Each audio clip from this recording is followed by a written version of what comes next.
Bien, bonjour à tous. Ravi de vous accueillir pour ce deuxième webinaire de la semaine sur les montages alternatifs de projets de chaufferie bois portés par des établissements de santé et médico-sociaux de la région Bourgogne-Franche-Comté. Euh, Quelques infos pratiques. Donc, pour commencer ce webinaire, donc vos caméras sont coupées et les micros au niveau des participants. Vous avez la possibilité de poser vos questions aux intervenants sur l'outil discussion. Il y a une petite bulle en bas de l'écran. Elles seront relayées après les interventions. N'hésitez pas, profitez-en. Les supports seront disponibles sur le site du Pôle Énergie. J'ai mis en place une page dédiée, page du programme Reset. Je vous enverrai le lien d'ici une dizaine de jours pour que vous puissiez télécharger les présentations et revoir le webinaire. Si besoin, pour certaines questions, je pourrais ouvrir le micro des participants, c'est possible. Aujourd'hui, on est normalement 25 personnes, il y aura 25 personnes.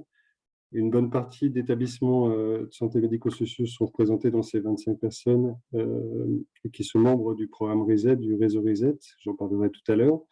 Et puis, il y a aussi aujourd'hui des animateurs énergie renouvelable et puis des homologues de la région Pays de la Loire. Les objectifs de ce webinaire, en fait, ils sont multiples. Pour moi, c'était aussi l'occasion de présenter des solutions alternatives pour faciliter le montage de chaufferies bois, puisqu'un certain nombre d'établissements sont équipés actuellement de chaufferies fuel, gaz vieillissantes et souhaiteraient mettre en place ces projets-là. Donc, on verra que au-delà d'un projet type AMOP avec des lots séparés, on peut tout à fait mettre en place des projets clés en main ou des marchés globaux, comme on l'a vu hier, pour faciliter la mise en œuvre de ces projets-là. Et vous verrez, ça peut être très intéressant pour les établissements.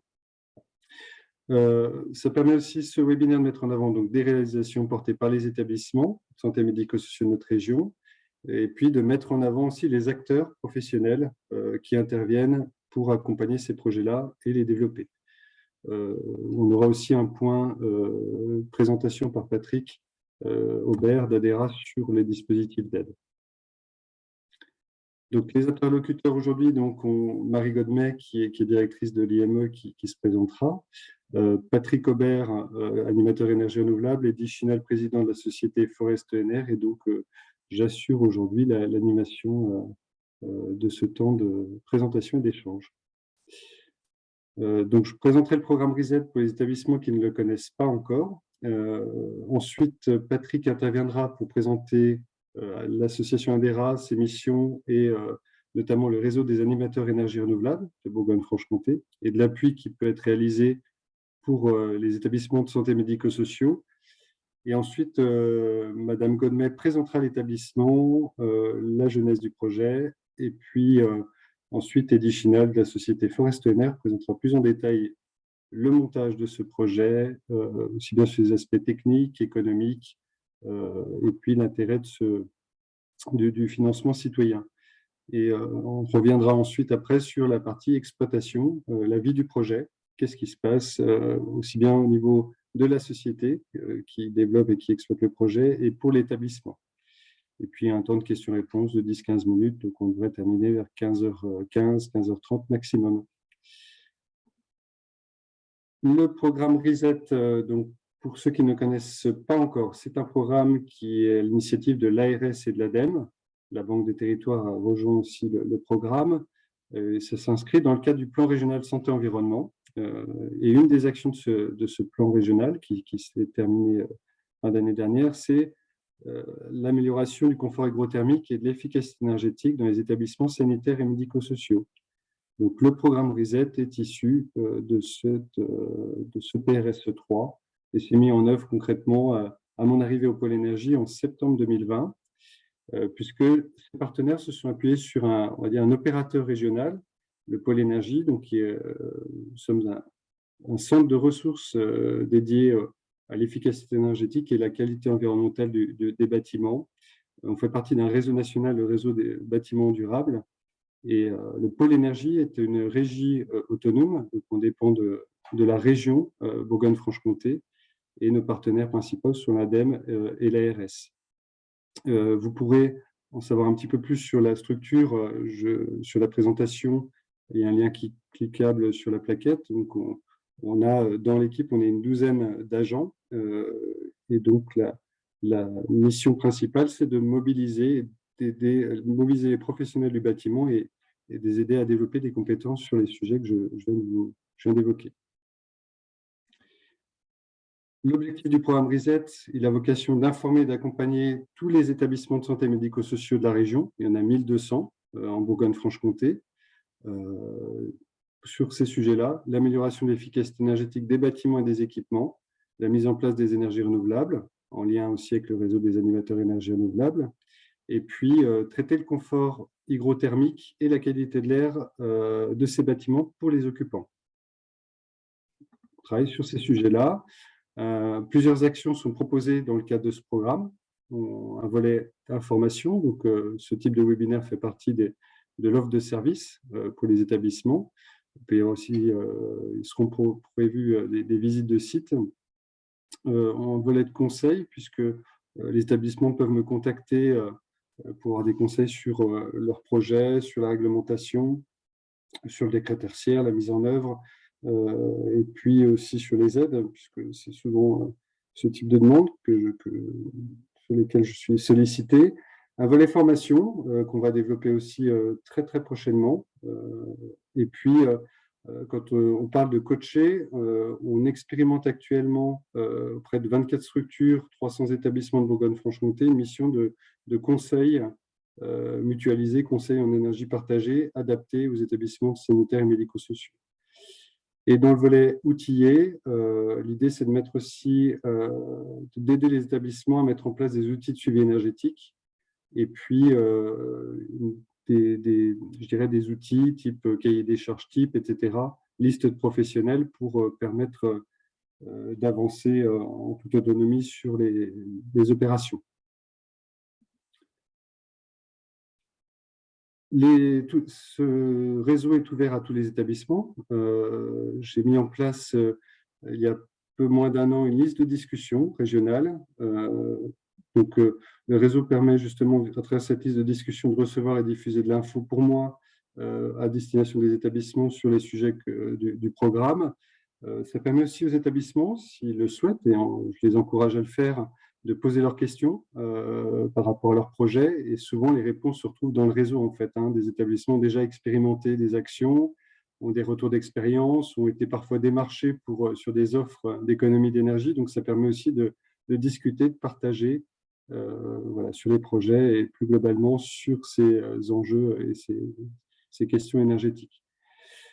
Il y a de l'actu dans le programme, il y a un certain nombre d'actions qui sont proposées, donc ça permet aussi de bénéficier de ces infos-là. Et puis, plus globalement, toutes les actions menées en Bourgogne-Franche-Comté par le programme, par le pôle énergie et par nos partenaires. N'hésitez pas, si vous êtes un établissement sanitaire ou médico-social, à rejoindre le réseau. Vous pouvez tout simplement cliquer sur le lien « Devenir membre du réseau RESET » et puis vous serez intégré donc, à cette liste de discussion et plus globalement au réseau. Aujourd'hui, il y a à peu près une soixantaine de personnes qui sont inscrites à la liste de discussion, aussi bien des directeurs, directrices d'établissements, des acheteurs, des directeurs de services techniques, des directeurs financiers. Donc, on a une multitude de profils dans ce réseau et pas que des techniciens ou des ingénieurs. En début d'année, j'ai aussi mis en place un espace documentaire en ligne. Là, vous avez un visuel, donc c'est ressources documentaires RESET, et un des dossiers concerne la thématique énergie renouvelable, et vous avez des sous-dossiers, bois énergie, géothermie, réseau de chaleur, énergie renouvelable de récupération, photovoltaïque, solaire thermique. Vous retrouvez des modèles de cahier des charges pour lancer des études de faisabilité, des listes de bureaux d'études, des règlements sur les aides financières, des fiches pratiques. Donc, vous trouverez un certain nombre de ressources. Il y a un dossier sur le décret tertiaire, des dossiers sur les outils de suivi énergétique, sur les audits énergétiques, etc. Donc, vous pourrez accéder à ces ressources documentaires en ligne sur un Google Drive en attendant qu'on ait un mini-site Reset qui sera développé avec la mise en place, le renouvellement de notre site au pôle énergie. Et vous retrouverez donc sur ce site aussi les coordonnées des animateurs énergie renouvelable, mais Patrick va en reparler tout de suite. Voilà. Donc, cet espace documentaire aussi qui est disponible et qui sera alimenté au fil de l'eau en fonction des besoins des établissements et puis des ressources qu'on aura pu aussi récupérer et qu'on partagera. Voilà pour moi. Je vais, Patrick, te laisser prendre la main et te présenter. J'allume mon micro. Je crois qu'il faut juste que tu arrêtes ton partage d'écran, c'est bon. Je vais pouvoir partager le mien.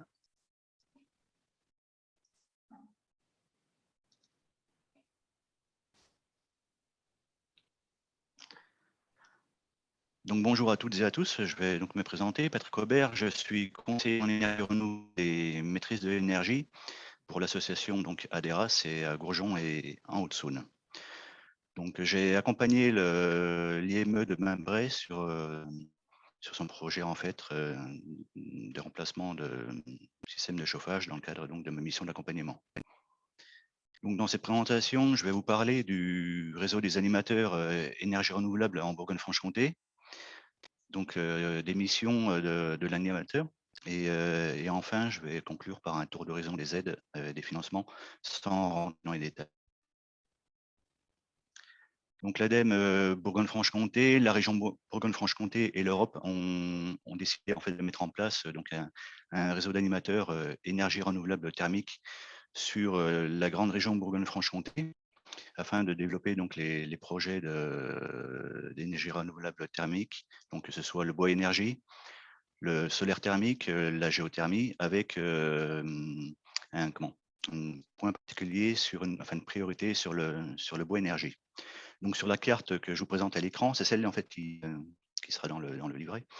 On peut voir en fait que la quasi-totalité des départements est dotée en fait d'animateurs. Alors il peut y avoir 1 ou 2 animateurs par structure. Concernant la région Bourgogne, en ce moment il y a un recrutement fait au niveau du conseil départemental sur la Côte d'Or. Donc je pense que donc la Côte d'Or sera dotée d'un animateur courant de l'année 2022. Il y a aussi en fait une partie donc sur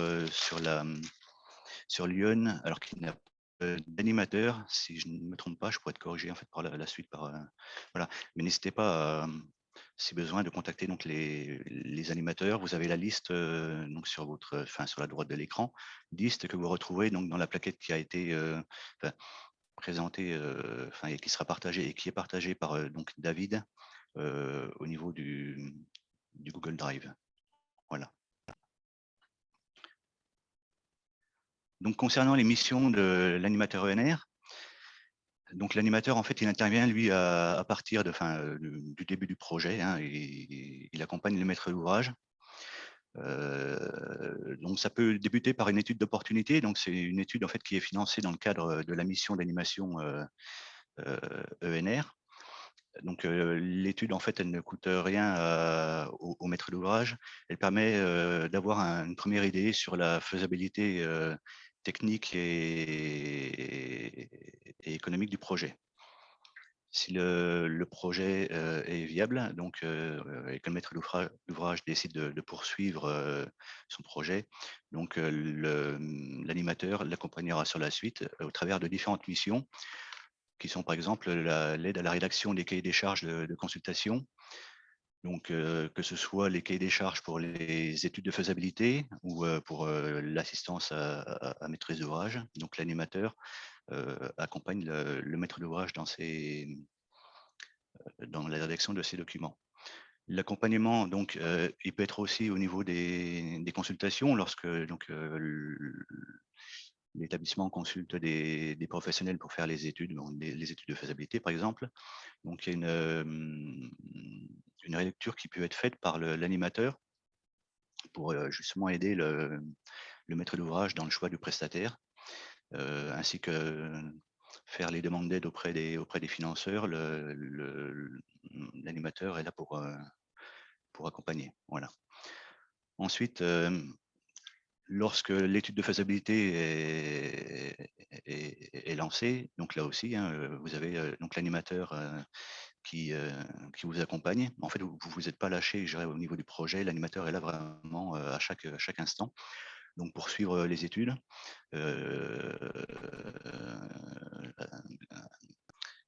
rédiger en fin d'étude de faisabilité le plan de financement prévisionnel et également le pré-programme pour aborder, je dirais, la suite de l'étude. Donc la suite de l'étude, c'est l'accompagnement en phase conception-réalisation. Et là, pareil, s'il y a des documents je dirais, à co-rédiger, l'animateur est là pour ça. C'est vrai que toutes ces étapes, en fait, elles sont assez spécifiques, sachant que dans les structures qui sont accompagnées, il n'y a pas forcément des compétences en interne. Donc l'animateur ENR est là pour ça. Donc, dans cet accompagnement, il y a aussi des accompagnements techniques, par exemple, en phase d'exploitation. Une fois que le projet a été lancé, a été réalisé, on est là aussi pour le début du fonctionnement de l'installation. Il y a quand même des choses à voir, ne serait-ce que sur l'approvisionnement, par exemple, de combustible bois ou d'autres aspects techniques. Et là aussi, on est là pour vous accompagner. Dans l'accompagnement de l'animateur, ça consiste aussi à faire visiter des installations, des chaufferies, donc qu'elles soient granulées, bois déchiqueté ou des installations avec des systèmes solaires thermiques pour la production d'eau chaude sanitaire ou de la géothermie. Donc là aussi, j'avais commencé avec mes homologues du Doubs, c'était juste avant la crise sanitaire. J'avais commencé à prendre des démarches sur un établissement de santé, un EHPAD, dans le Doubs, qui lui avait donc du bois déchiqueté et des systèmes solaires donc thermiques au niveau de l'établissement.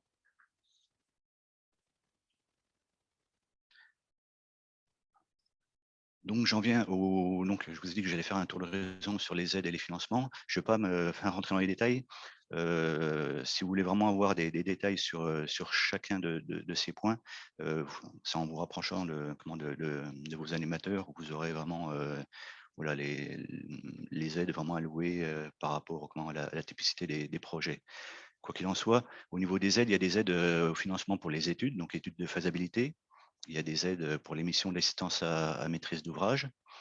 Lorsqu'on a besoin de solliciter un assistant à maîtrise d'ouvrage, ça dépend tout du projet, hein. Si le projet est assez complexe, il vaut mieux, je dirais, j'encourage moi les maîtres d'ouvrage pour s'accompagner d'une assistance à maîtrise d'ouvrage. Et identique pour les études de maîtrise d'œuvre, donc il y a aussi de l'aide au financement. Alors par contre, en fonction de la phase du projet, c'est soit l'ADEME ou soit la région qui va financer ces études-là. Voilà. Ce n'est pas un financement à 100%, mais vous aurez les détails en fait lorsque vous prendrez contact avec les animateurs. Voilà. Ensuite, il y a des aides aux investissements, donc pour la chaufferie, les réseaux de chaleur, les systèmes solaires thermiques, la géothermie. Donc là, pareil, en fonction de certains critères au niveau des projets, vous aurez en fait un ou plusieurs financeurs sur le même projet. Voilà. En l'occurrence, nous sur la région, donc il y a la région Bourgogne-Franche-Comté qui est financeur, il y a le FEDER donc qui est géré par la région Bourgogne-Franche-Comté. Alors pour l'instant, on n'a pas trop d'informations sur les dispositifs FEDER, mais d'ici le deuxième semestre, on aura plus de détails en fait sur ce que le FEDER pourra faire au niveau du financement des installations. Il y a aussi l'ADEME via le fonds chaleur. Alors il y a des critères en fonction de si on est en bois, si on est en géothermie.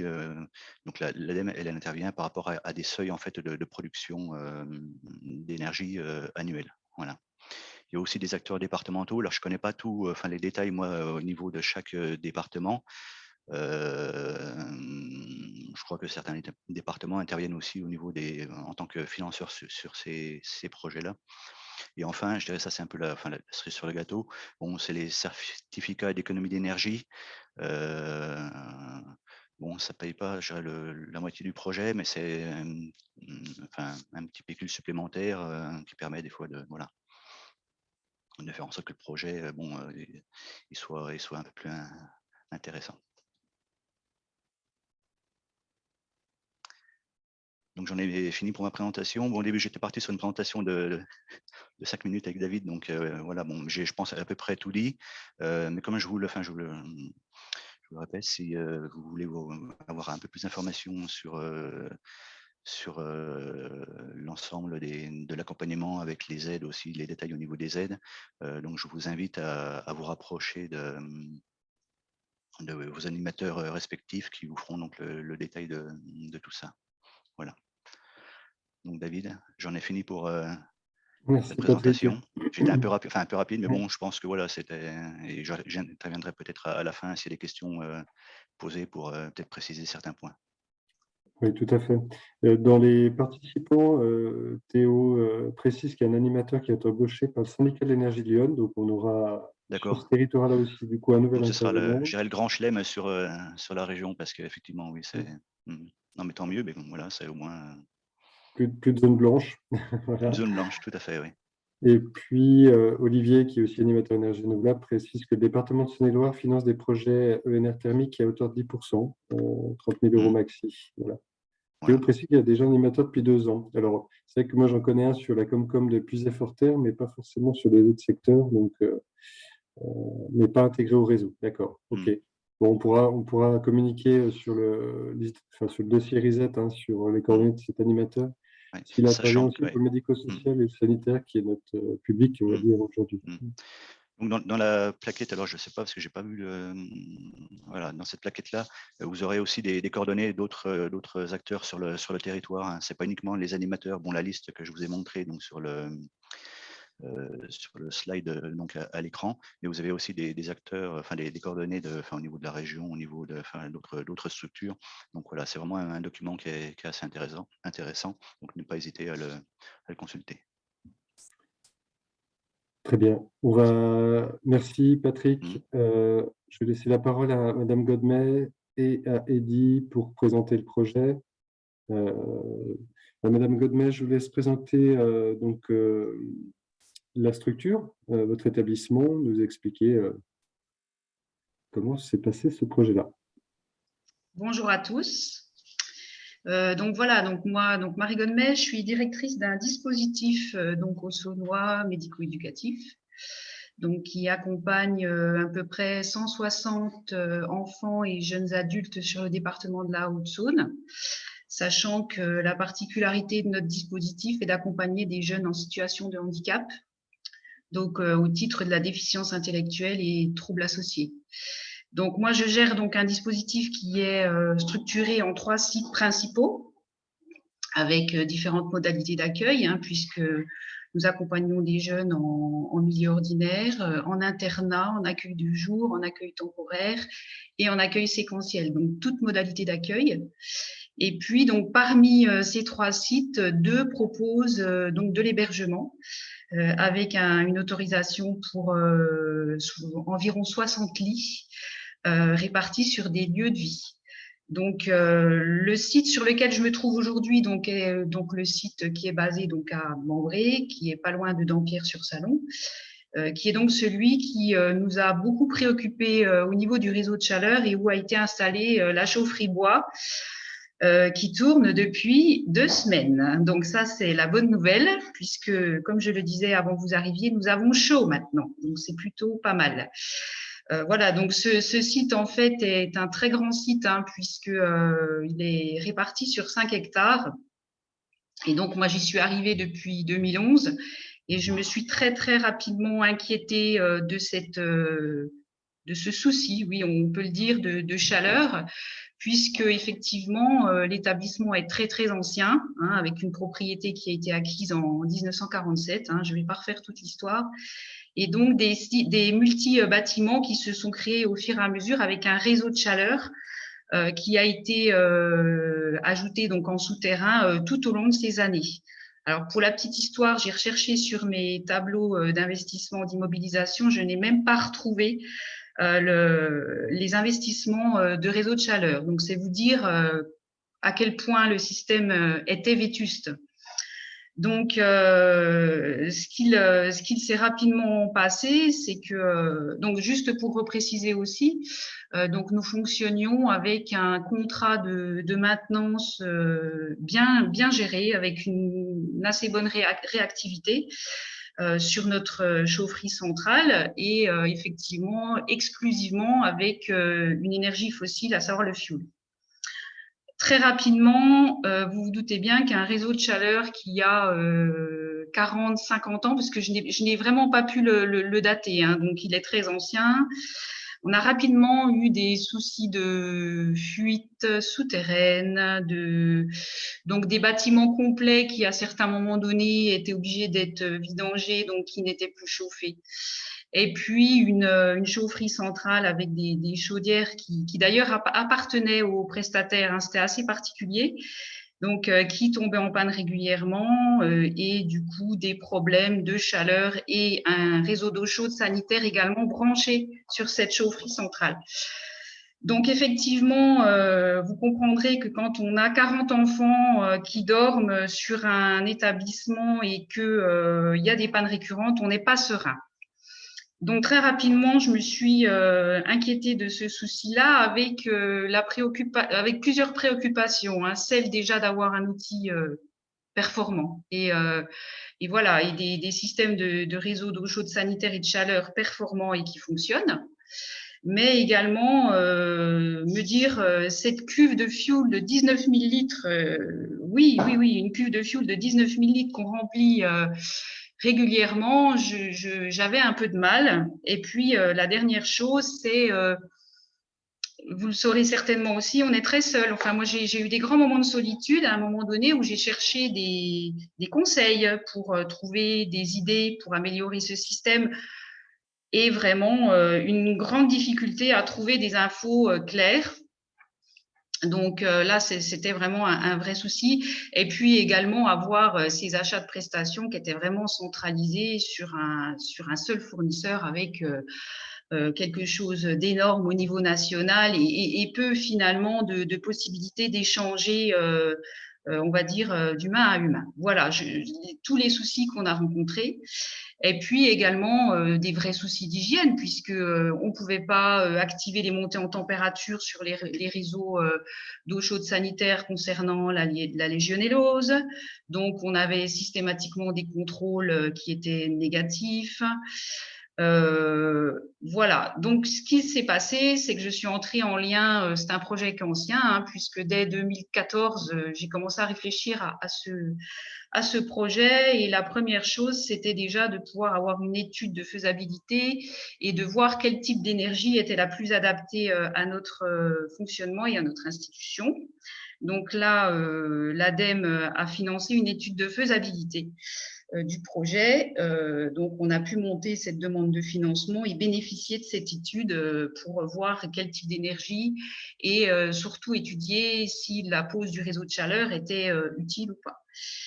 Très rapidement, donc, je suis rentrée en contact aussi avec l'ADERA, hein, avec Monsieur Patrick Aubert, parce que malgré toutes ces études de chaleur, je me suis aussi retrouvée très seule, avec beaucoup de gens finalement qui me parlaient et qui me donnaient des conseils, mais peu de gens finalement qui m'aidaient à faire avancer mon projet. Hein, c'est donc à un moment donné complètement perdu, hein, puisque accessoirement on n'est pas chauffagiste hein, quand on dirige des structures comme celle-là. J'ai très rapidement contacté Monsieur Aubert pour y voir plus clair, qui m'a très rapidement mis en lien avec différents prestataires et m'a donné différentes idées sur ce projet-là. Après, ce qui était très très clair pour l'association et pour moi-même, c'est que l'idée n'était pas de faire des économies. L'idée, c'était vraiment de changer d'énergie. Ça, c'était vraiment la première chose. Avoir un système performant et qui fonctionne. Et puis, pouvoir sortir un peu des systèmes où finalement, on a un seul financeur qui vient, qui vous dit des choses. Mais encore une fois, moi, je ne suis pas chauffagiste, je ne comprends rien. Donc, finalement, on aurait pu me dire ce qu'on voulait. C'était la même chose. Donc, ce qu'il a été fait également, c'est qu'autour de toutes ces démarches, forcément, même si nous ne sommes pas soumis complètement hein, au marché public, donc ça, M. Chinal, je pense, en reparlera, Monsieur Aubert m'a également assisté dans le montage sur la mise en concurrence au marché public, puisqu'on a été jusque-là. Même si l'établissement n'y est pas soumis, nous avons déposé sur une plateforme notre recherche de prestataires, puisqu'on avait très, très bien en tête que ça serait important après pour les financements et pour les subventions. Donc, cette démarche a été faite avec ADERA et avec aussi tout le concours des conseils que j'ai pu aussi en parallèle récupérer avec Monsieur Chinal, puisqu'il était présent aussi pour nous conseiller et avait pris connaissance également de l'étude de faisabilité qui avait été faite et pour laquelle la conclusion était très claire. Le bois et le granulé étaient voilà, l'énergie idéale pour nos structures. Donc, après, par rapport à ça, dans le descriptif vraiment du projet, M. Chinal va vous la faire. Donc, je ne vais pas rentrer dans le détail. Par contre, ce qui est très important dans mon témoignage, c'est que lorsque nous sommes engagés et que nous avons choisi donc Forest ENR sur ce projet-là, donc notre conseil d'administration a validé ces démarches, il était très clair que ce qui a aussi beaucoup penché dans la balance, c'est toute l'assistance à maîtrise d'ouvrage, puisqu'il n'était pas possible et hors de question que notre association ou moi-même gère les travaux pour lesquels nous ne sommes pas compétents. Je tiens à préciser que l'association est encore petite, moyenne, voilà, je vais le dire comme ça, et que nous n'avons pas de compétences en interne pour gérer ce type de projet. Nous disposons d'un référent sécurité et travaux, mais qui n'aurait pas pu de sa place gérer un tel projet. Et après, c'est moi. Donc, je suis directrice d'établissement et je ne suis pas en capacité de le faire. Donc ça, c'était un élément très important. Donc, avoir une assistance à maîtrise d'ouvrage pour que finalement, ce soit clé en main. Et on avait aussi en tête et on a insisté aussi pour vraiment faire travailler sur ce projet les entreprises du cru, voilà, puisque l'important, c'était aussi, on parle de circuit court, mais c'était que les entreprises qu'on connaît et qui sont dans un rayon de 20-25 km puissent aussi intervenir sur ce projet. Donc ça, on a pu aussi l'amener. Donc, c'était très important. Et puis, la dernière chose, c'est que l'établissement et l'association ne souhaitaient pas, je ne vais pas dire ne pouvaient pas, mais ne souhaitaient pas immobiliser les installations, puisque l'accompagnement des enfants que nous avons nécessite d'autres investissements. Et si nous avions bloqué nos plans d'immobilisation sur un projet comme celui-là, on bloquait nos projets sur de nombreuses années et il aurait été compliqué de mener d'autres projets de rénovation concernant l'accompagnement des enfants. Donc, tout voilà, je vous dis un petit peu en bloc, mais tous ces éléments ont porté dans la balance et dans le choix de la méthode qu'on a utilisée sur le montage de cette chaufferie. Donc, comme je vous disais, qui fonctionne depuis 2 semaines maintenant, les travaux se sont très bien passés. Et encore une fois, une assistance au top, voilà, je le dis, puisque le cabinet EPOS, qui travaille avec Forest ENR, était présent à chaque étape du chantier et a vraiment animé et assisté toutes les entreprises qui sont intervenues sur ce projet. Voilà.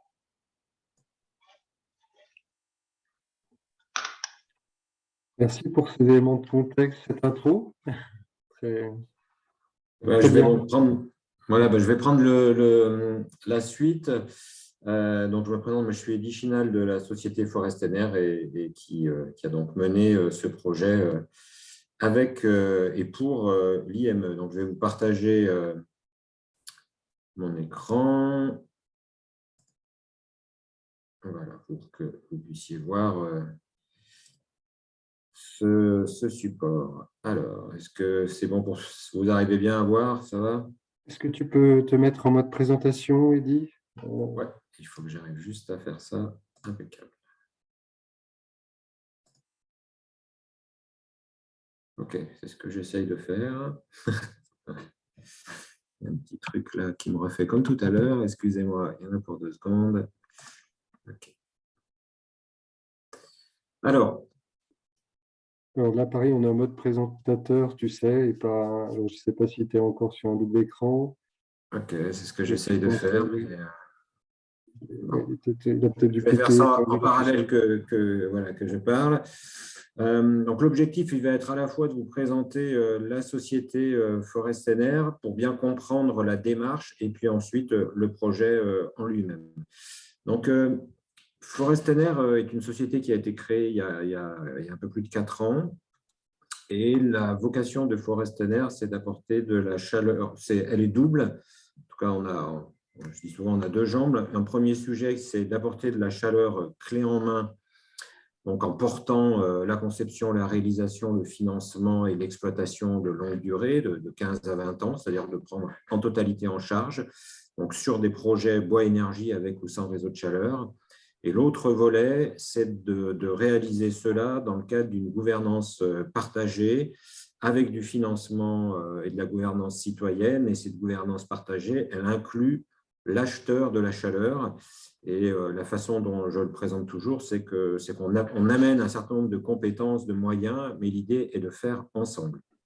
Alors ça s'inscrit dans un mouvement un peu plus large qui est celui de la gouvernance citoyenne des énergies renouvelables, qui lui-même, on peut dire, s'inscrit dans toutes les démarches citoyennes qui se développent largement en France. Alors c'est vrai qu'en France particulièrement, on a longtemps eu des monopoles en termes d'énergie. On n'a pas encore forcément ce réflexe, mais l'idée, c'est de ne plus considérer que soit les collectivités, l'État vont tout faire pour nous et que, eh bien, nous, on va remplir notre cuve de fioul ou notre voiture sans se poser la moindre question.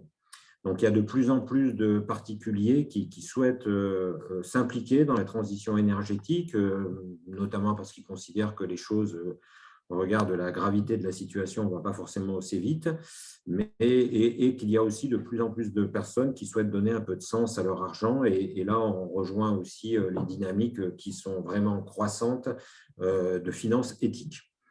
Donc le principe de Forest-NR, c'est de s'appuyer, c'est de s'ancrer dans cette démarche-là et à partir de là, de faire des projets énergétiques territoriaux qui s'inscrivent dans les territoires en circuit court et dans lequel il n'y a pas uniquement un fournisseur de chaleur et puis un acheteur, mais qui ont leur cadre contractuel et puis chacun fait sa vie, mais plutôt un faire ensemble dans la durée et sur toutes les étapes du projet.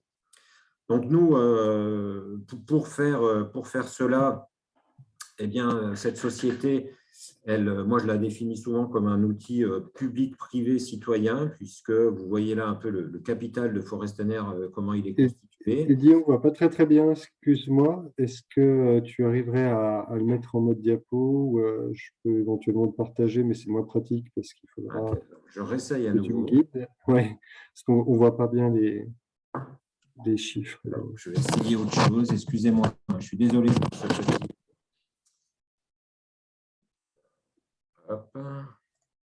Peut-être que comme ça, on va y arriver. Voilà, c'est bien. Merci Eddy, parfait. Ok, donc c'est un coup, comme on parlait de gouvernance partagée, le capital il est lui-même partagé. Donc globalement, vous avez 42% du capital qui est détenu par des structures citoyennes. Donc, avec différents outils, soit un outil national qui s'appelle Énergie partagée, qui existe depuis 10 ans, qui a collecté 25 millions d'euros, qui l'a investi exclusivement dans 80 projets d'énergie renouvelable. Forest-NR est un de ceux-là. Mais on s'appuie aussi sur des structures locales.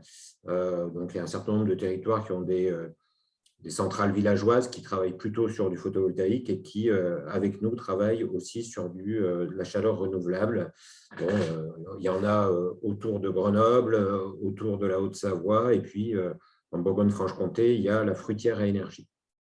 Puis, nous avons des collectivités qui ont environ 23%, parce que la plupart des projets que l'on a pu réaliser, c'était plutôt pour des collectivités, soit dans le cadre de réseaux de chaleur qui desservent de la chaleur en plein de bâtiments, soit uniquement des bâtiments communs. Et puis, il y a quelques entreprises qui sont également présentes, qui étaient à l'initiative de tout ça. Voilà, donc c'est une approche un peu particulière. Voilà.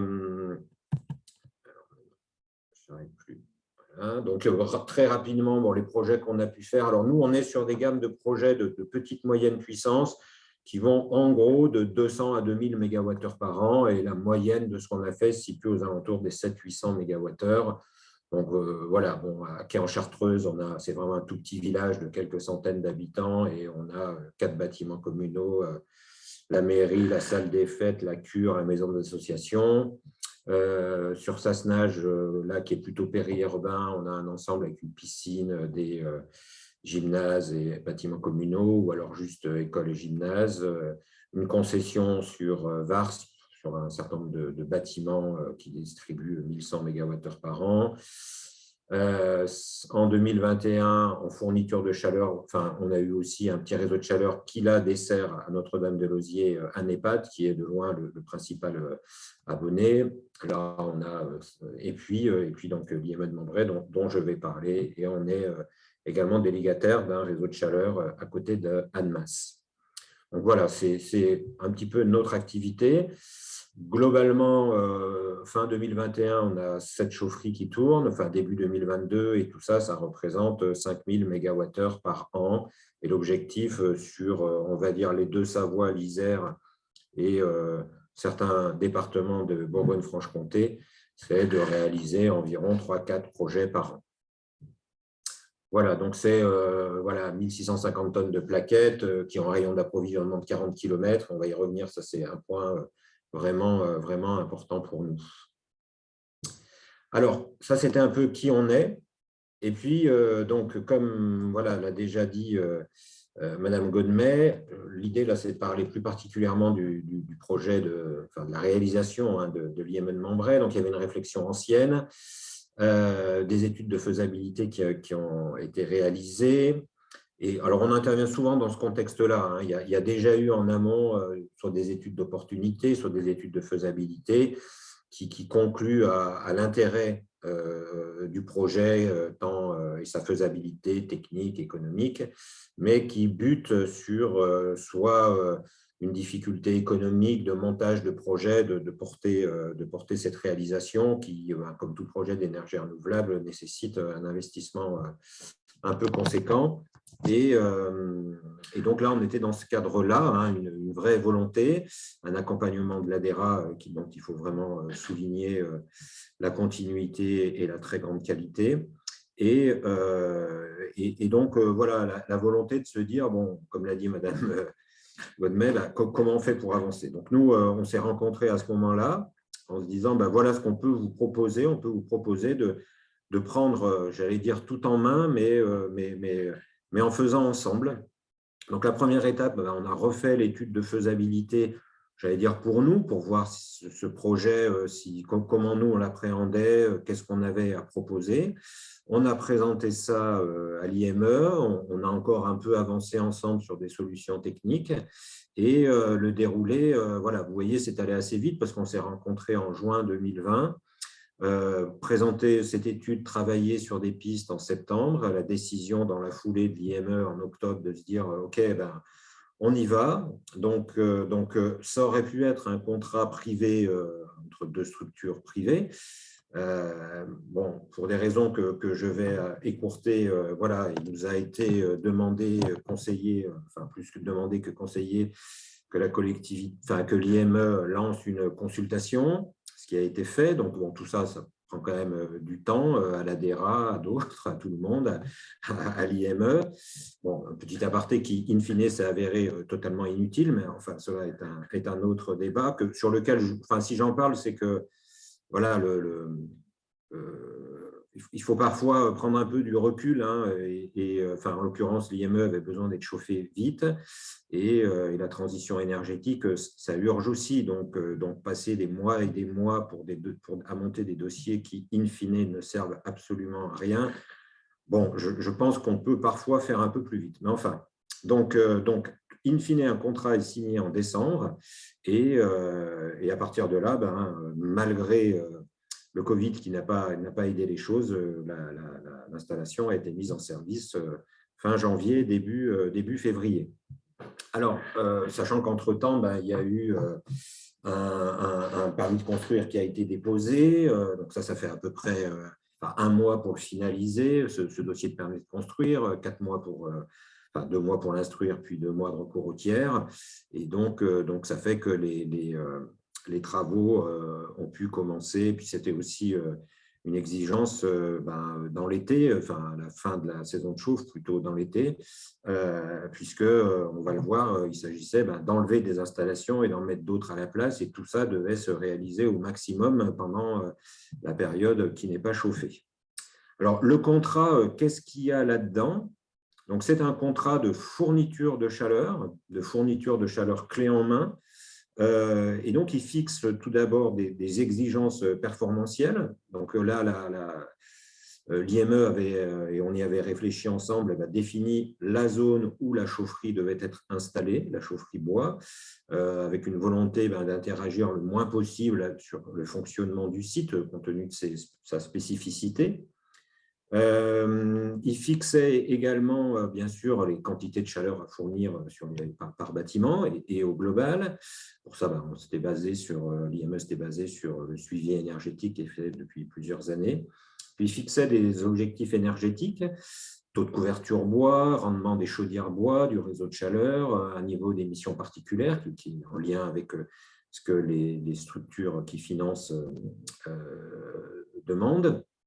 Des modalités d'exploitation que souhaitait l'IME, un délai maximal d'intervention, puisque l'objectif, c'est de fournir de la chaleur 24 heures sur 24, pendant toute la saison de chauffe, et même là, pendant toute l'année, puisqu'il y a de la fourniture d'eau chaude, enfin, si ce n'est pendant le mois où le site est fermé.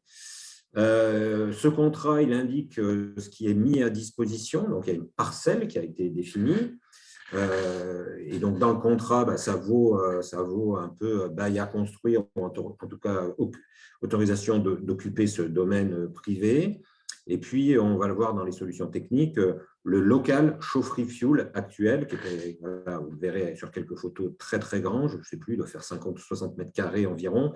Et donc, dans un souci économique, le choix a été fait de réduire le bâtiment qui était à construire en n'y mettant que les chaudières bois dedans, et tout ce qui est système hydraulique a été mis dans ce bâtiment-là, dans cette chaufferie qui avait de la place. Voilà. La durée de ce contrat, elle est de 20 ans, tout simplement de façon à pouvoir amortir sur une période longue les investissements qui sont faits et donc réduire la charge annuelle. Donc, le contrat, il décrit précisément tous les systèmes qui sont mis en place, avec toute une série d'annexes qui vont être le DOE et différentes choses. Il définit un cadre économique, le montant des investissements, les subventions, le détail des charges et un prix de la chaleur. Alors, tout ça est fait dans une totale transparence, j'y reviendrai. Et donc, le prix de la chaleur, il a deux parties. Il a une part variable, donc il y a un compteur de chaleur au sein de chacun des bâtiments desservis, et donc c'est X euros par mégawattheure. Livré bâtiment, donc ça veut dire que nous, on porte le risque des pertes réseau, on porte le risque du rendement et des chaudières, mais aussi du taux de couverture bois. Et puis, il a une part fixe qui va couvrir les charges fixes que l'on a, qui sont l'annuité d'emprunt, les frais financiers, et puis un contrat d'exploitation et les frais de suivi et de gestion. Et puis, il y a une formule d'indexation annuelle qui n'est basée que sur des indices nationaux. Et donc, cette formule, elle redécompose un petit peu le prix, comment on arrive au prix. Et ce n'est absolument pas les performances, la marge ou sous-marge que pourra avoir Forestener qui vont influer sur l'évolution du prix. Alors, tout ça, comme je l'ai dit, se passe dans un cadre un peu particulier qui est une gouvernance partagée et une mobilisation citoyenne. Donc, cette gouvernance partagée, elle implique une transparence de toutes les données économiques. Donc, dans notre offre et notre CEP avec nos coûts, nos marges, nos recettes sont complètement transparents pour l'IME, et ils le resteront tout au long de la vie du projet. L'enjeu, c'est vraiment aussi à travers cette gouvernance partagée qu'il y a une acculturation à ces sujets énergétiques, comment ça fonctionne, et qu'il y ait une compréhension, et à partir de là, des choix qui pourront être faits, puisqu'on est parti sur 20 ans, il y aura peut-être des bâtiments complémentaires qui vont se construire, certains vont fermer, donc des questions vont se poser, et donc tout ça, on le prendra ensemble. Nous, on remettra une note, ça c'est dans le contrat trimestriel à l'IME sur qu'est-ce qu'on a consommé, qu'est-ce qu'on a vendu comme énergie, quels ont été les problèmes qu'on a eus, les rendements, quels sont-ils, et puis il y a un bilan à la fois technique et économique chaque année. Est également indiqué dans le contrat les modalités de mobilisation de l'épargne citoyenne qui se fait, je vais y revenir, avec énergie partagée et puis une structure locale. Et puis également les animations qui vont se faire. Et puis ça décrit également les actions qui sont menées par l'IME, on en reparlera, des tâches techniques, mais aussi avec les élèves qui se sont appliqués sur ce projet, pour l'instant sur sa phase amont. Alors les grandes données, bon, vous voyez là une vue aérienne de l'IME avec différents bâtiments. Il y a un bâtiment là qui s'appelle Classe, sous lequel il y a la chaufferie fuel qui était présente. Donc l'enjeu, c'est de desservir l'ensemble de ces 9 bâtiments avec un réseau de chaleur. Donc les 9, c'est en chauffage, et il y a 3 bâtiments qui sont les bâtiments où il y a du logement dans lequel là, il y a de l'eau chaude sanitaire. Et il y a un réseau de chaleur d'environ 470 mètres qui était existant, qui a fallu créer, et avec des travaux qui se sont faits avec les 2 installations qui fonctionnaient, la chaufferie fuel plus le réseau de chaleur existant, et on a construit en parallèle un autre réseau de chaleur et une autre chaufferie.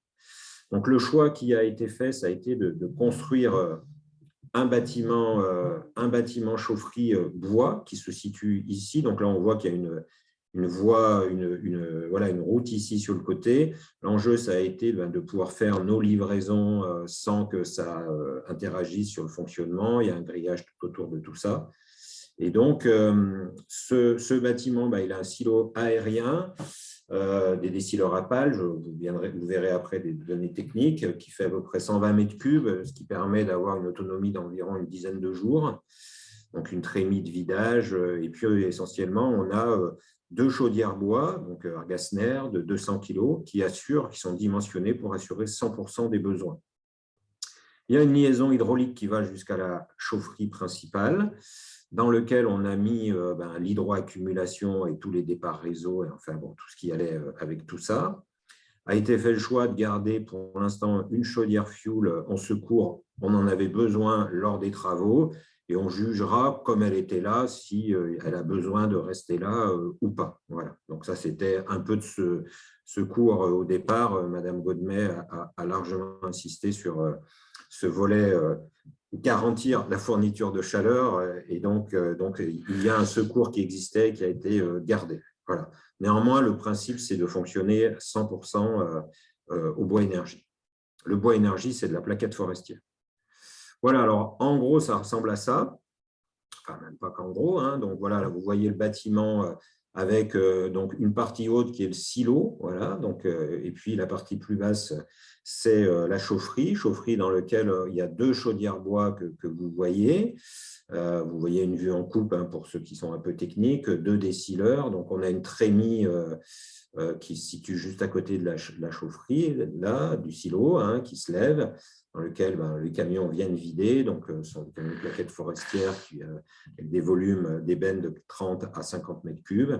Ces deux décileurs desservant les 2 chaudières. Et là, on a vraiment fait le choix, toujours dans un souci de sécurité, que chaque chaudière ait son système de dessillage propre, de façon à ce que si un de ces systèmes devait avoir un problème technique, il y a au moins une des chaudières qui fonctionne. Voilà, donc on a une petite zone là où on peut stocker, on a un système de récupération des cendres par aspiration, et on peut stocker des big bags dans cette petite zone, big bags qui sont récupérés par le fournisseur de plaquettes forestières, qui a aussi une activité agricole. Dans la chaufferie principale que l'on voit sur le bas, alors là c'est encore un peu en travaux, donc bon, il y a un gros skid où tout... on a à la fois les chaudières bois qui arrivent, 2 gros ballons d'hydroaccumulation qui permettent de lisser les appels de puissance, et le départ réseau. Donc, on dessert 600 MWh par an. Enfin, alors aujourd'hui, les consommations sont bien plus importantes que ça, mais bon, on a quand même estimé qu'avec que le rendement des chaudières actuelles et du réseau de chaleur était vraiment pas terrible, et qu'on allait faire mieux que ça. Et donc, on va globalement passer d'une consommation de 80 à 90 000 litres de fuel à des besoins d'environ 600 MWh par an. Voilà, donc on a un bâtiment qui fait 55 mètres carrés, qui a 5 mètres de haut dans sa partie la plus élevée, donc bon, avec un accès spécifique que vous voyez là. Et donc, c'est pour illustrer que voilà, on n'a pas un bâtiment énorme. Voilà. Alors, il aurait aussi pu se coller dans le bâtiment existe après, plus près d'un bâtiment. Alors ici, en l'occurrence, ça n'était pas possible puisque la chaufferie telle qu'elle est, on aurait pu mettre les 2 chaudières dedans, sauf qu'on ne pouvait pas mettre un silo et à faire arriver un camion à côté. Voilà, donc très rapidement, les entreprises qui ont été, parce que c'est toujours important de citer ceux qui ont fait tout ça, hein, donc il y a un maître d'œuvre qui est POS, qui est basé à côté de Vesoul. Tout le lot gros œuvre a été fait et serrurerie par des entreprises qui sont juste à côté, Ontani et Marafi, le chaudieriste c'est Argasner qui a une concession sur 70. L'hydraulique en chaufferie a été fait par une entreprise qui s'appelle Buffet Frères. Alors là, on avait choisi une entreprise locale qui nous a fait faux bon, je ne sais pas, 3 mois, 4 mois avant de commencer les travaux. Donc là, nous, on est revenu avec une entreprise savoyarde. Électricité et régulation AER et réseau de chaleur SAD. Et puis sur la partie exploitation, le fournisseur de plaquettes forestières. Donc là, c'est un travail qui a été mené avec l'IME. Donc ça, je n'ai peut-être pas suffisamment insisté, mais le choix de ces entreprises, notamment Ontani, Marafi, le fournisseur, ça c'est vraiment avec l'IME qu'on a fait ce travail. Ça faisait partie du faire ensemble, tout comme la conception, où est-ce qu'on mettait la chaufferie, le réseau de chaleur où il passait, qu'est-ce qu'on mettait ou pas dans la chaufferie actuelle. Tout ça a été fait avec l'IME, Madame Godmet et Monsieur Verset, le responsable technique. Et puis, sur l'exploitant, on est parti avec alors, nous, ça, c'est vraiment quelque chose sur lequel on prête une attention particulière, c'est l'exploitation. Donc là, on avait analysé, notamment avec Monsieur Aubert, et puis aussi un animateur local dont j'ai... Peut-être que Patrick, tu pourras rajouter qui était cette personne. On est allé faire le tour des 2 ou 3 fournisseurs qui se situaient à proximité. Je vois qu'il y a Madame Pinet qui est là, elle nous avait également accompagnés sur ce volet-là, pour trouver à la fois un fournisseur de plaquettes forestières locales, mais un fournisseur de plaquettes forestières de qualité. Voilà. Donc la société de Bonaventure sont des exploitants forestiers qui viennent d'investir assez lourdement dans un hangar. Voilà. Donc, ce qui nous a paru très sécurisant, qui a pas mal de matériel pour livrer, qui est organisé pour faire tout ça. Il est à, je ne sais pas, 15 km à peu près. Et l'exploitant, c'est la société IDEX qui est un exploitant reconnu, avec laquelle on travaille, nous, sur d'autres. Et voilà. Alors, ce n'est pas l'exploitant qui était sur place parce qu'on l'a interrogé, il n'a jamais répondu à notre demande de nous remettre un devis. Donc, on en a déduit que les choses partaient donc pas très bien. Voilà. Puis nous, on assure après un suivi d'exploitation mois par mois, parce que tout ce modèle économique, il est basé avec une marge de 5%, ce qui ici fait peu de choses. Vous allez voir les sommes en jeu. Donc, ça veut dire que si tout se passe bien, notre marge annuelle, elle est de 2 000 euros. Et 2 000 euros sur 600 mégawattheures, si le taux de couverture bois ou le rendement s'écroule un peu, on les perd très, très, très, très vite. Donc c'est vraiment un suivi hyper fin, en lien étroit avec le fournisseur de plaquettes et également la partie l'exploitant. Alors là-dedans, qu'est-ce que fait l'IME? Donc nous, on essaye toujours d'impliquer quand même l'acheteur de chaleur dans un minimum de tâches en lien avec ses, bien sûr, compétences, disponibilité. Donc là, sur la première année, il y a un sujet qui est de regarder si le silo est plein ou pas et si on a besoin de livrer. Et donc c'est ce volet-là qui est important parce qu'il faut trouver les bonnes cadences de livraison et autres. Et puis après, il a aussi été formé, M. Verset, comme l'exploitant, la part société Argasner, pour éventuellement pouvoir faire des interventions d'urgence pour valoriser sa disponibilité locale. Alors, les données économiques de ce projet, l'investissement, il est de 775 000 euros, enfin 770 000 euros plus des frais financiers pour prendre le prêt et tout ça. Donc, il y a un projet qui a été largement subventionné et je la remercie lourdement. C'est la région Bourgogne-Franche-Comté. Donc, vous voyez, 63% de subvention Bon, il avait été imaginé à un moment de mettre et la région et le FEDER. J'avais d'entrée de jeu émis beaucoup de réserves sur le FEDER. Bon, là, je vais faire vite. Ça a été arrêté en cours de route. Bon, j'ai un peu d'expérience, mais voilà, j'ignorais, j'ai appris qu'un synonyme de kafkaïen, c'est fédérien. Voilà. Bon, bref, la région Bourgogne-Franche-Comté actant que voilà, obtenir une subvention du FEDER, c'est vraiment pas possible, a pris le relais, et là je la remercie encore lourdement, donc vrai et lourd accompagnement de la région. Donc soit un reste à financer de 290 000, et donc comment ça se passe? Ça veut dire quoi un financement citoyen? Eh bien, le financement citoyen, il arrive à plusieurs niveaux. Donc déjà, nous, on met un peu de fonds propres parce que globalement, on va prendre un prêt, mais on ne peut pas avoir un prêt de 100%. Donc, on nous demande des fonds propres. Et donc, on nous demandait environ 40 000 euros. Donc, il y a 10 000 euros qui sont les fonds propres de Forest-NR, donc amenés par le capital de Forest-NR. Et puis, il y a du compte courant d'associés long qui a été apporté par Énergie Partagée. Donc, ces fonds propres, ça a été à la fois Forest-NR, mais aussi la fruitière à énergie, qui est, je y reviendrai, la structure citoyenne, enfin, énergie renouvelable citoyenne locale, qui est donc devenue actionnaire de Forest-NR et qui a amené du fonds propre. Et puis, donc, Énergie Partagée Investissement, qui nous amène sur 19 ans à un compte courant d'associés. Donc, ça qui provient uniquement de citoyens. Et puis après, les subventions, elles ne sont pas versées au début du chantier, elles sont versées un peu pendant, puis surtout à la fin. Et donc, sur un chantier à 770 000 euros, il y a un sujet trésorerie là, au milieu, et qui représente environ la moitié. Et donc, on a également un compte courant d'associés courts qui là a été apporté par Enercop. Enercop qui est donc plutôt connu sur la production et la distribution d'électricité renouvelable, mais qui s'intéresse aussi en Auvergne-Rhône-Alpes à la chaleur. Et donc, nous a fait un compte courant d'associés court sur environ 6 à 9 mois de 300 000 euros. Et ça aussi, ça ne vient que de citoyens. Donc, on voit donc qu'il y a donc un financement lourd des citoyens là-dessus. Puis après, on a complété par un prêt de 250 000 euros auprès de la NEF, qui est une banque éthique. Voilà. Donc, il y a une dimension assez forte sur ce volet qui s'illustre bien là. Et donc, on arrive après à un prix de la chaleur qui est constitué de deux parties. Et en transparence, il y a, voilà, ce qui est consommé, c'est 45 euros par mégawattheure hors taxe.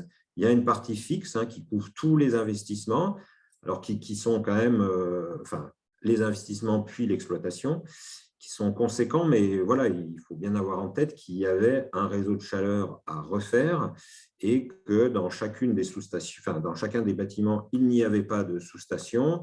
Il y avait jusqu'à présent un réseau de chauffage et un réseau d'eau chaude centralisé. Donc, il a fallu reprendre tout ça, ce qui représentait quand même un coût conséquent. Et donc, tout ça, ça nous fait voilà, un prix de la chaleur moyen de 130 euros par mégawattheure, alors qui peut apparaître un peu élevé. Alors déjà, il doit être comparé à des... Enfin, il faut le comparer. Bon, le fioul, déjà, aujourd'hui, est à 100 euros le mégawattheure. Et si l'IME avait dû réinvestir sans changer d'énergie, eh bien, elle n'aurait pas été subventionnée. Et globalement, ce réseau qui fait quasi 500 mètres, c'était entre 150 et 200 000 euros. Voilà. Donc, on est compétitif par rapport à la solution fuel avec, pour l'IME, une installation qui est complètement rénovée. Alors, ce qui aurait pu être possible, c'est que l'IME participe sur une partie des investissements. On a eu largement cette discussion.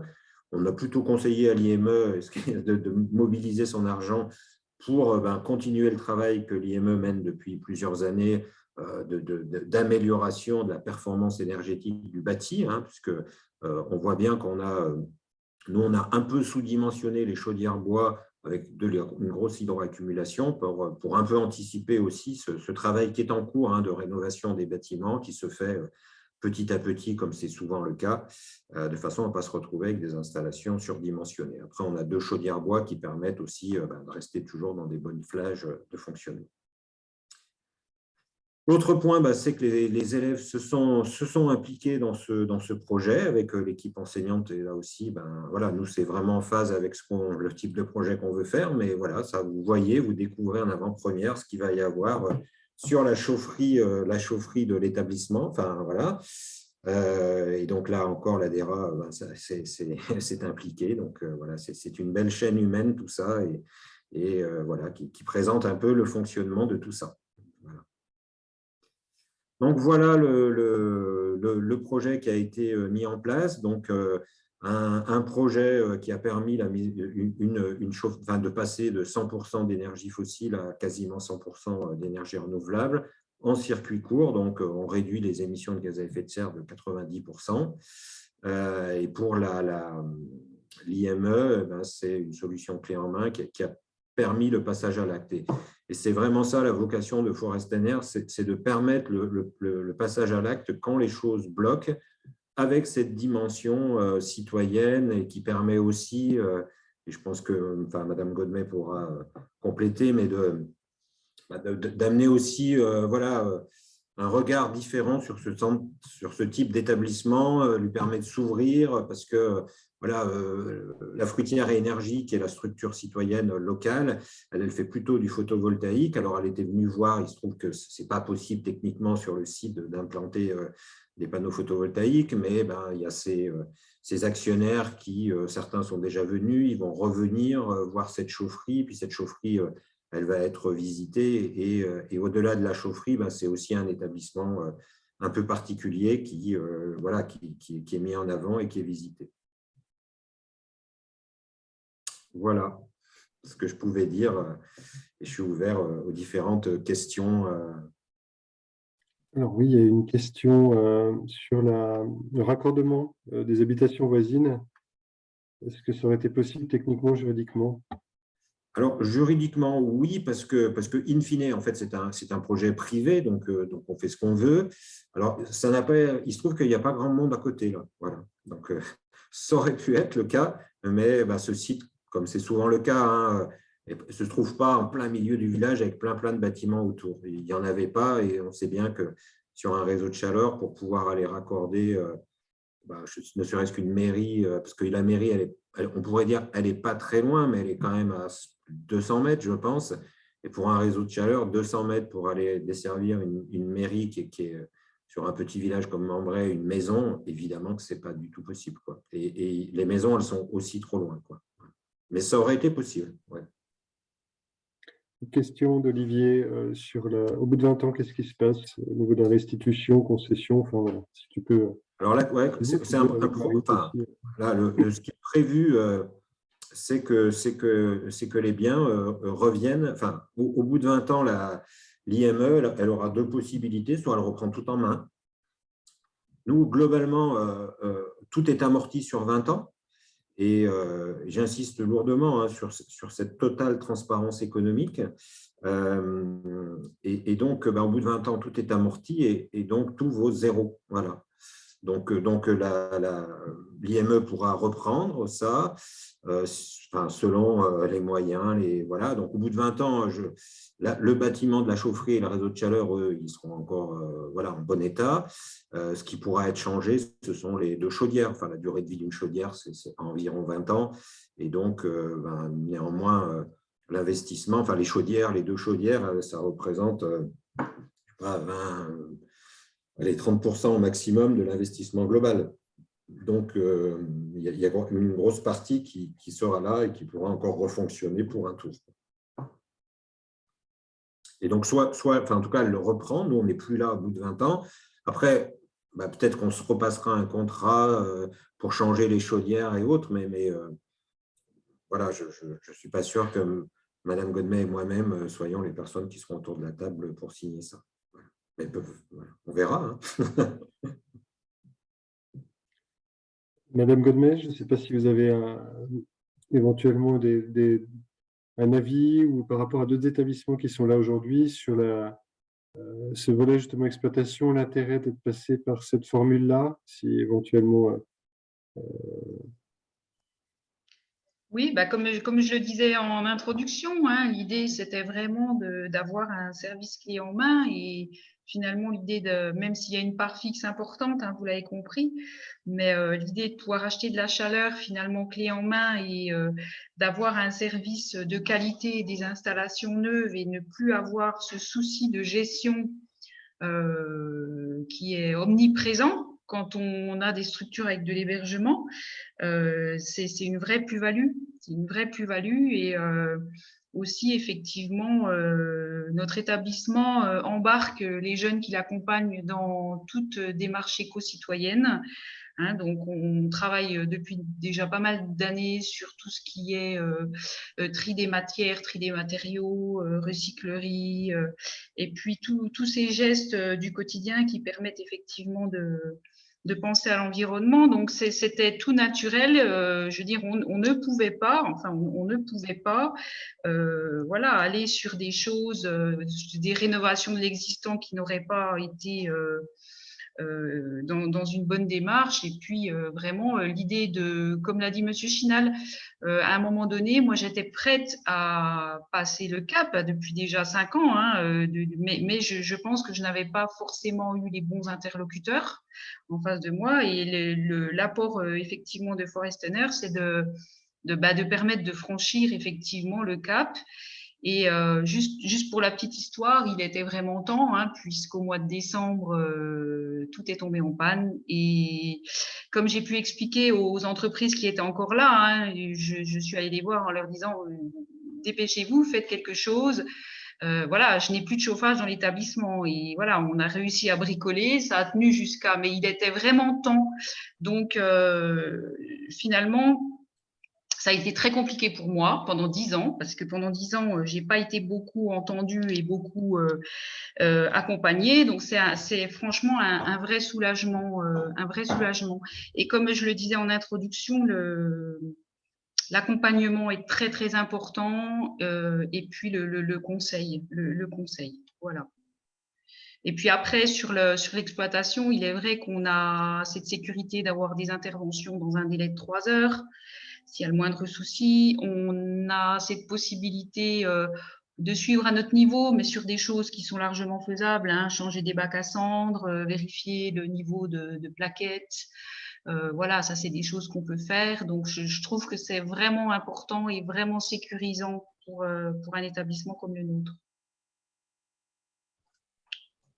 C'est vrai que sur la partie exploitation, je ne l'ai pas dit, mais enfin, nous, on a mis en place l'équivalent d'une GTC, donc on a une vision à distance de l'ensemble de l'installation. Donc nous, Forestener, mais l'exploitant aussi, l'IME va y avoir accès aussi, et donc dès qu'il y a un problème, on sait d'où il vient.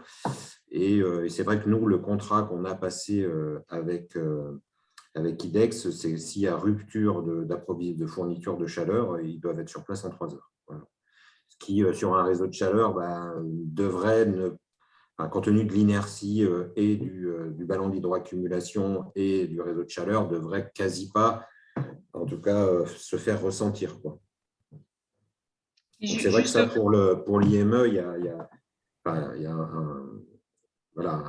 je pense que le contrat d'exploitation qui était en place jusqu'à présent, il n'intégrait pas une intervention 7 jours sur 7, 24 heures sur 24, quoi. Donc c'est aussi ça qu'on amène. Nous, on s'engage à fournir de la chaleur, donc il nous faut ça comme garantie, et c'est ce qu'on demande à l'exploitant. On ne lui demande pas de venir tant d'heures par semaine et autres. On lui demande une maintenance préventive, bien sûr en nous rendant quelques comptes là-dessus, mais surtout la capacité à intervenir vite en cas de problème. Je voulais juste rajouter également qu'on avait saisi finalement aussi la balle au bond. On a financé en parallèle, on a refait tout notre réseau d'eau, qui était également aussi vieux que celui de chauffage, et du coup on a profité de la présence de l'entreprise SAD pour rénover intégralement notre réseau d'eau. Donc ça c'est important, puisque moi j'avais aussi des soucis à ce niveau-là et je ne savais pas comment faire. Donc le choix, effectivement, là on a investi et tous nos réseaux d'eau sont neufs et on va pouvoir apporter vraiment une qualité de service aux usagers qui sont dans les différents bâtiments. Je pensais aussi dans la tranchée, le réseau d'eau a été posé. Ouais. C'est sûr que ça a été aussi un point positif. Ouais. Et puis on en discutait au moment de préparer cette réunion, Madame Godmez, par rapport aussi au financement et notamment vous ne portez pas l'investissement, donc ça peut aussi on imagine dans les budgets assez contraints, c'est pas toujours simple d'avoir ces lignes-là supplémentaires avec un amortissement assez important. Donc je pense que pour les tutelles, je ne sais pas s'il y a des échanges avec l'ARS, le département de Haute-Saône, j'imagine qu'ils connaissent votre projet et comment ils ont réagi. C'est quelque chose quand même qui n'est pas courant. Hein. Enfin, moi, je ne connais pas beaucoup d'opérations comme celle-ci en Bourgogne-Franche-Comté. Après, l'ARS a été informée à plusieurs reprises tout au long, depuis 2011. Je vous dis, c'est vraiment une préoccupation que j'avais de pouvoir rénover. Donc, ont été informés à plusieurs reprises des réflexions qu'on menait. Honnêtement, on a effectivement des budgets qui doivent rester équilibrés.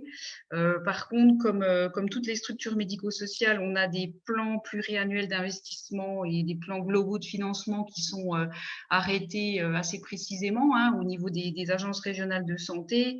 Et l'idée, c'était de ne pas bloquer finalement ces plans avec un investissement très conséquent qui serait venu empêcher, comme le disait aussi M. Chinal, tous les travaux d'amélioration de l'habitat et d'achat que ce soit de supports pédagogiques ou de véhicules adaptés ou je ne sais quoi, qui aurait été bloqué si notre plan de financement avait été complètement embolisé par 250 000 euros à amortir. Voilà. Et du coup, l'idée, c'était de ne pas impacter les plans.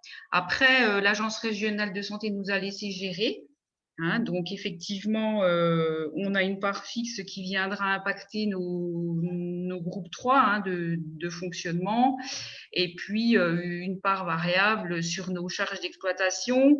Comme je vous l'ai dit et je le redis, l'idée, c'est pas forcément, je veux dire, on s'engage pas, enfin je pense, c'est mon avis, on s'engage pas dans un projet comme celui-là en se disant, je vais rentabiliser, puis je vais économiser, et puis voilà, on s'engage dans un projet comme ça pour pouvoir répondre à des exigences sociétales et puis d'accompagnement, puisque décemment, on ne peut pas se permettre d'accueillir une fois de plus 30 enfants et puis leur dire c'est pas grave, il fait 15 degrés, vous pouvez pas vous doucher, mais on verra la semaine prochaine.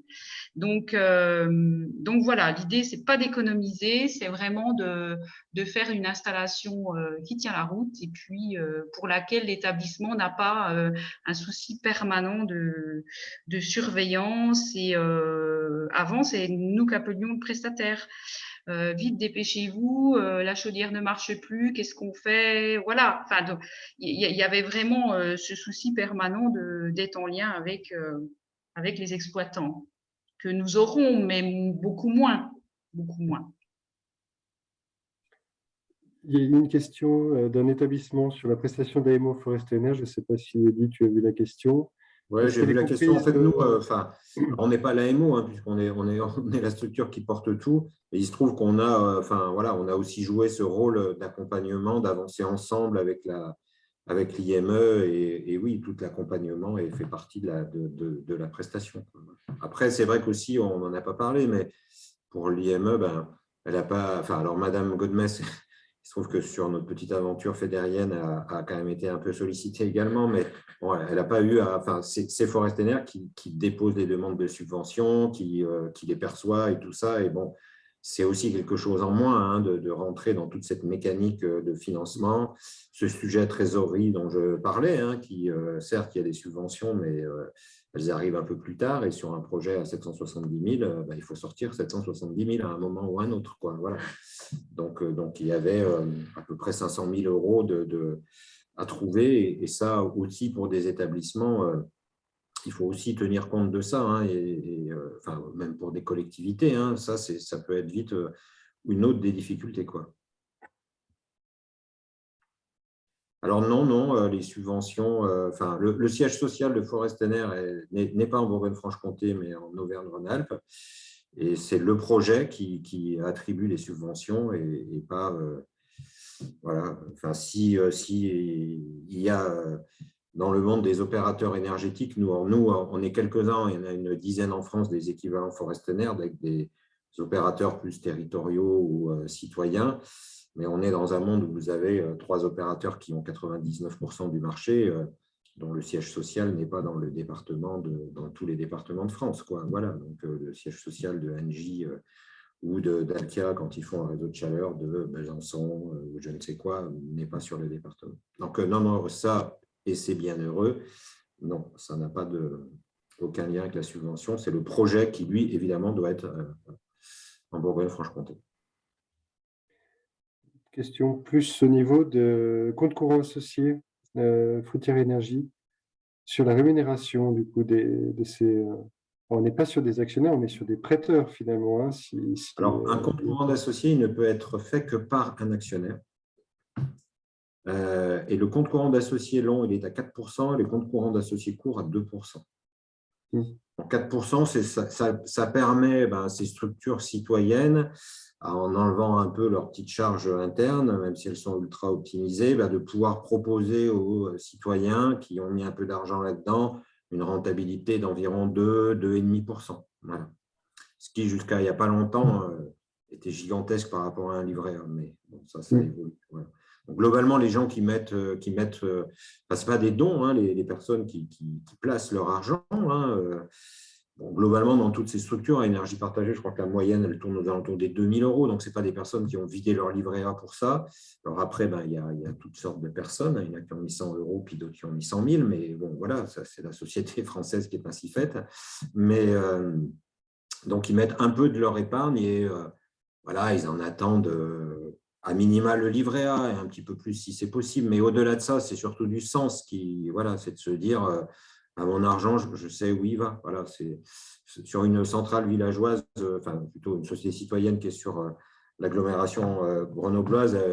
Une personne qui s'en occupe le dit très bien. Elle disait voilà, moi j'ai 50 ans, 3 enfants et je suis allé voir ma banque en disant mais le livret A, il sert à quoi? Vous faites quoi avec mon livret de développement durable? Et comme mon banquier a été incapable de me répondre, j'ai décidé que j'allais m'en occuper moi-même. Voilà.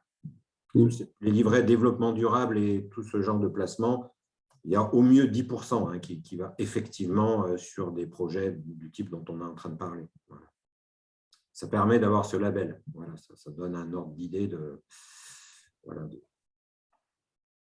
ce qu'on peut cacher derrière ce joli mot de développement durable. En tout cas, ici, ce projet, moi, je trouve que c'est un vrai projet. Et là, l'ensemble de la chaîne humaine d'acteurs, et vous en avez 3 autour, qui se sont tous tenus la main, parce que je pense que c'est vraiment comme ça que ce projet il est né. C'est vraiment un projet de développement local, puisque voilà, ce sont des entreprises locales qui agissent. On utilise du bois forestier local. Et donc, voilà, là, on est dans du circuit court et à comparer avec les milliers de kilomètres que faisait le fuel pour arriver jusqu'à là, en étant acheté dans des pays qui ne sont pas que des modèles de démocratie, quoi. Voilà.